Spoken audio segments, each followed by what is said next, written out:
इतिहास के पन्नों में कुछ नाम ऐसे दर्ज हैं जिन्हें सुनकर आज भी विवादों का तूफान खड़ा हो जाता है। एक ऐसा ही नाम है सद्दाम हुसैन, एक ऐसा शासक जिसने इराक पर दशकों तक एक छत्र राज किया।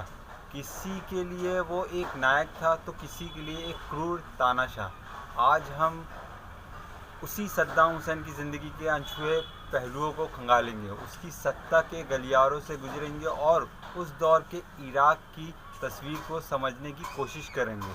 सद्दाम हुसैन का जन्म 28 अप्रैल 1937 को इराक के तिकारित शहर के पास अल अफ़ज़ा गांव में एक गरीब परिवार में हुआ था। उसका बचपन अभावों और मुश्किलों से भरा था। पिता की अनुपस्थिति और सौतेले पिता के दुर्व्यवहार ने सद्दाम के मन में कम उम्र में ही विद्रोह के बीज बो दिए थे। शायद इसी शुरुआती संघर्षों ने उसके व्यक्तित्व को कठोरता दी, जिसने भविष्य में उसकी पहचान बनाई। किशोर अवस्था में सद्दाम बगदाद आ गया और यहीं से उस राजनीतिक यात्रा की शुरुआत हुई और वो अरब राष्ट्रवादी बाथ पार्टी में शामिल हो गया, जो उस समय इराक में राजशाही के खिलाफ और अरब समाजवाद के विचारों का प्रचार कर रही थी। सद्दाम जल्द ही पार्टी के एक सक्रिय और निडर सदस्य के रूप में उभरा। उसने कई राजनीतिक गतिविधियों में हिस्सा लिया, जिसमें 1959 में इराकी प्रधानमंत्री अब्द अल करीम कासिम पर जानलेवा हमला भी शामिल था, जिसमें वो घायल हो गया और उस देश को छोड़कर भागना पड़ा। कुछ साल निर्वासन में बिताने के बाद सद्दाम हुसैन 1963 में इराक वापस लौटा। 1968 में बाथ पार्टी ने एक सफल तख्तापलट किया और सत्ता पर काबिज हो गई। इस तख्तापलट में सद्दाम ने एक महत्वपूर्ण भूमिका निभाई। जनरल अहमद हसन अल बकर राष्ट्रपति बने, लेकिन असली ताकत धीरे धीरे सद्दाम के हाथों में आ रही थी। उपराष्ट्रपति के रूप में उसने अपने स्थिति को मजबूत किया, खुफिया एजेंसियों पर अपना नियंत्रण स्थापित किया और पार्टी के भीतर अपने वफादारों का एक नेटवर्क बनाया। सत्ता में आने के बाद सद्दाम ने इराक के आधुनिकीकरण पर ध्यान केंद्रित किया। उसने तेल उद्योग का राष्ट्रीयकरण किया, जिससे देश के राजस्व में भारी वृद्धि हुई। इस पैसे का इस्तेमाल शिक्षा, स्वास्थ्य और बुनियादी ढांचे के विकास में किया गया। इराक में साक्षरता दर बढ़ी और लोगों के जीवन स्तर में सुधार हुआ। इन सुधारों ने सद्दाम को इराकी जनता के एक बड़े वर्ग के बीच लोकप्रिय बना दिया। 1979 में सद्दाम ने अहमद हसन अल बकर को सत्ता से हटाकर खुद को इराक का राष्ट्रपति घोषित कर दिया। इसके बाद इराक में सद्दाम के तानाशाही शासन का एक नया दौर शुरू हुआ। उसने अपने विरोधियों को क्रूरता से दमन किया, असहमति की हर आवाज़ को खामोश किया गया। एक शक्तिशाली खुफिया तंत्र और सुरक्षा बलों के जरिए उसने पूरे देश में डर का माहौल पैदा कर दिया। सद्दाम ने एक कल्ट ऑफ पर्सनालिटी का निर्माण किया, जहां हर तरफ उसी की तस्वीरें और मूर्तियां नजर आती थीं। सद्दाम की महत्वाकांक्षाएं सिर्फ इराक तक सीमित नहीं थी, वो खुद को अरब दुनिया का सबसे बड़ा नेता बनाना चाहता था। इतनी महत्वाकांक्षा के चलते 1980 में उसने पड़ोसी देश ईरान पर हमला कर दिया। यह युद्ध 8 सालों तक चला और दोनों देशों को भारी तबाही झेलनी पड़ी। लाखों लोग मारे गए और दोनों देशों की अर्थव्यवस्थाएं बर्बाद हो गई। इस युद्ध में किसी की भी निर्णायक जीत नहीं हुई, लेकिन इसने मध्य पूर्व में अस्थिरता को और बढ़ा दिया। सद्दाम हुसैन का शासन मानवाधिकारों के हनन और भयानक अत्याचारों से भरा हुआ था।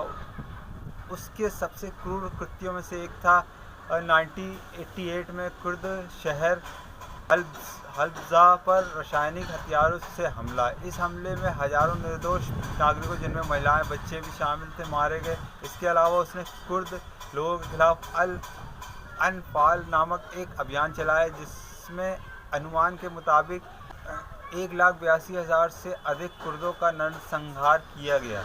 1982 में दुजैल शहर में सद्दाम पर हुए एक असफल जानलेवा हमले के बाद उसने बदले की क्रूर कार्रवाई की। उसके आदेश पर 148 शिया पुरुषों, महिलाओं और बच्चों को मौत के घाट उतार दिया गया। शिया समुदाय को सद्दाम के शासन में लगातार भेदभाव और उत्पीड़न का सामना करना पड़ा।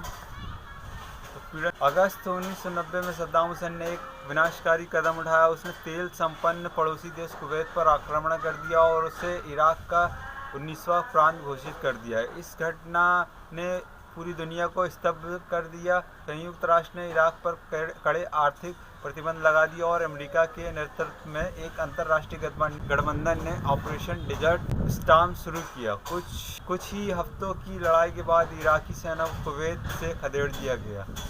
खाड़ी युद्ध में हार और संयुक्त राष्ट्र के प्रतिबंधों ने इराक की अर्थव्यवस्था को तबाह कर दिया। देश अंतर्राष्ट्रीय स्तर पर अलग थलग पड़ गया और इराकी लोगों को भारी कठिनाइयों का सामना करना पड़ा। 11 सितंबर 2001 के आतंकवादी हमलों के बाद अमेरिका ने आतंकवाद के खिलाफ युद्ध की घोषणा की। अमेरिका और ब्रिटेन ने सद्दाम हुसैन पर सामूहिक विनाश के हथियार बनाने और आतंकवादी संगठनों को समर्थन देने का आरोप लगाया। इन आरोपों के आधार पर मार्च 2003 में अमेरिका के नेतृत्व वाली गठबंधन सेना ने इराक पर आक्रमण कर दिया। कुछ ही हफ्तों में सद्दाम हुसैन का शासन समाप्त हो गया। महीनों तक छिपे रहने के बाद दिसंबर 2003 में अमेरिकी सैनिकों ने उसे तिकारित के पास एक भूमिगत बंकर से पकड़ लिया। सद्दाम पर मानवता के खिलाफ अपराध, युद्ध अपराध और नरसंहार के आरोप में मुकदमा चलाया गया। 30 दिसंबर 2006 को दुलेद नरसंहार के लिए दोषी पाए जाने के बाद सद्दाम हुसैन को फांसी दे दी गई। एक ऐसे शासक का अंत हुआ जिसने लगभग 3 दशकों तक इराक और मध्य पूर्व की राजनीति को अपने इर्द गिर्द घुमाया। सद्दाम हुसैन की विरासत आज भी उतनी ही जटिल और विवादित है जितनी उसके जीवन काल में थी। कुछ लोग उसे एक मजबूत नेता के रूप में याद करते हैं जिसने इराक को एकजुट रखा और पश्चिमी ताकत को चुनौती दी। वहीं एक बड़ा वर्ग उसे एक क्रूर तानाशाह के रूप में देखता है जो लाखों लोगों की मौत और पीड़ा का जिम्मेदार था। सद्दाम हुसैन की कहानी हमें याद दिलाती है कि कैसे सत्ता, महत्वाकांक्षा और क्रूरता किसी व्यक्ति और किसी देश के भाग्य को बदल सकती है। उसकी कहानी एक शासक के उत्थान और पतन की कहानी है, एक ऐसे व्यक्ति की कहानी जिसने इतिहास पर एक आमिर लेकिन रक्त रंजित छाप छोड़ी है। सद्दाम हुसैन का शासन समाप्त हो गया है, लेकिन इराक और मध्य पूर्व आज भी उसकी नीतियों और उसके दौर के परिणामों से जूझ रहे हैं। इतिहास उसका मूल्यांकन कैसे करेगा ये शायद आने वाला समय ही बताएगा। न्यूयॉर्क, इराक के तानाशाह सद्दाम हुसैन ने अपने अंतिम दिन अमेरिकी गायिका मैरी जे ब्लिच के गाने सुनते थे, माफिन खाते और जेल के अमेरिकी सुरक्षाकर्मियों को कहानियाँ सुनाते। उन्होंने सुरक्षाकर्मियों से दोस्ती गांठ ली। न्यूयॉर्क पोस्ट की खबर के मुताबिक बिल टिप्स अनसेड में सद्दाम के अंतिम दिन उनकी सुरक्षा में तैनात अमेरिकी कर्मियों के अनुभव को जुटाया है। 3 दशकों तक इराक पर शासन करने वाले सद्दाम को 69 वर्ष की आयु में फांसी पर चढ़ा दिया गया। सुनवाई शुरू होने से पहले सद्दाम जब बगदाद में थे तब 551 मिलिट्री पुलिस कंपनी के अमेरिकी सैनिकों का समूह उनकी निगरानी में तैनात था। सैनिक अपने समूह को दी सुपर 12 कहते थे। रिपोर्ट में बताया गया कि सद्दाम की निजी सुरक्षा में तैनात इन 12 अमेरिकी सैनिकों के बीच पहले 6 महीने तक एक जुड़ाव सा हो गया था। इनका सद्दाम से भी जुड़ाव हो गया जो उनके अंतिम समय तक बना रहा। किताब का लेखक इन सुरक्षा कर्मियों में से एक। किताब में बार्डन वेरपेयर ने लिखा कि सद्दाम एक कोने में धूल के छोटे से ढेर पर उगाई घास को पानी देता था। अगर आपको वीडियो पसंद आया तो वीडियो को लाइक करें, शेयर करें और चैनल में नए हैं तो चैनल को सब्सक्राइब करें।